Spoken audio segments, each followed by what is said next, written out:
There's a technological race happening right now, mostly behind the scenes, that is quietly set to reshape, well, pretty much everything. We're talking national security, medicine, our entire digital world.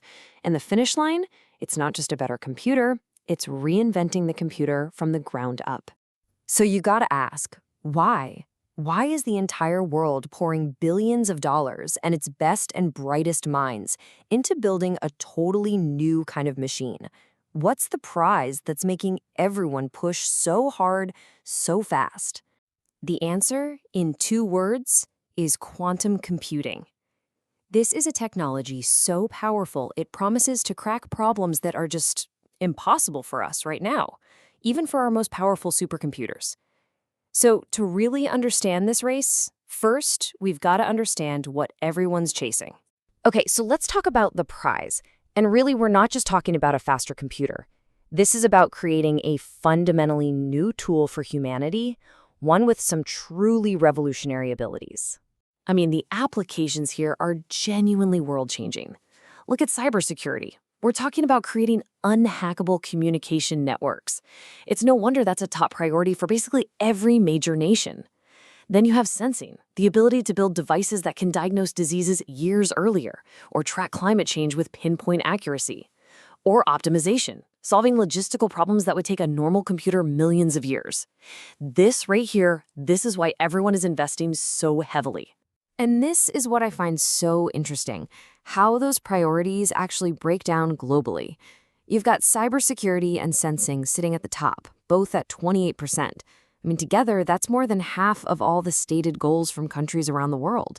It tells you that while the dream of designing new medicines is huge, the most immediate universal goal is all about defense and security. It's about securing the present. This really says it all, doesn't it? The goal isn't just to be a little bit faster. It's about gaining the ability to do the impossible. But, when you have ambition on that kind of scale, the reality of the challenge is going to be just as massive. And here's where the whole story pivots. Because for all of this incredible, world-changing ambition, there's a really harsh reality.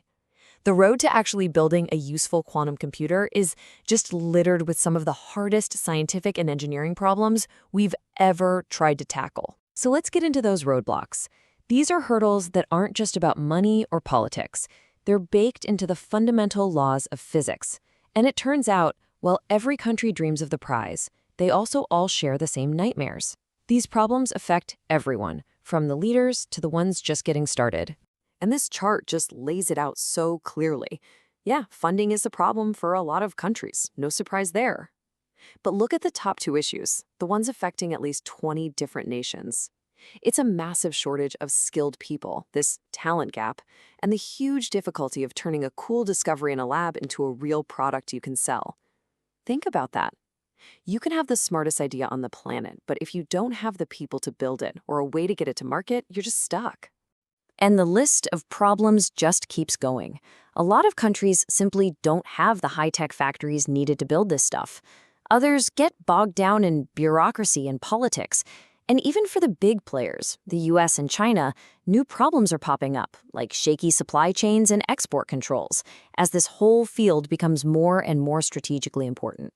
So what happens when you take that universal, sky-high ambition and you slam it into a wall of roadblocks that affect different countries in different ways? Well, you get a pretty predictable outcome. The ambition might be universal, but the resources, the talent, and the actual progress, they're anything but. And what this is creating is a deep and frankly widening quantum divide. It's separating the nations that can actually compete from those who are at real risk of being left behind. This table really breaks down that divide. On one end, you've got countries facing pure resource scarcity. They just don't have the money or the facilities.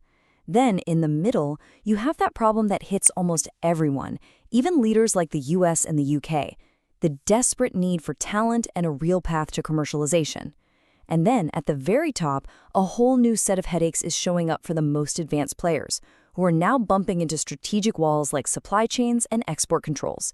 You see, different tiers of progress are hitting completely different kinds of walls. So really, it all boils down to this. There are two very different stories playing out in the quantum world right now. You've got the story of rapid, incredibly difficult progress being made by just a handful of leaders. And then you have the story of everyone else in an immense struggle just to stay in the race. Which leaves us with a really critical question for our future. As this quantum divide gets wider, is this incredible technology going to be the thing that unites us, helping us solve humanity's biggest problems together? Or is it just going to become the next great power rivalry, creating a new world of technological haves and have-nots?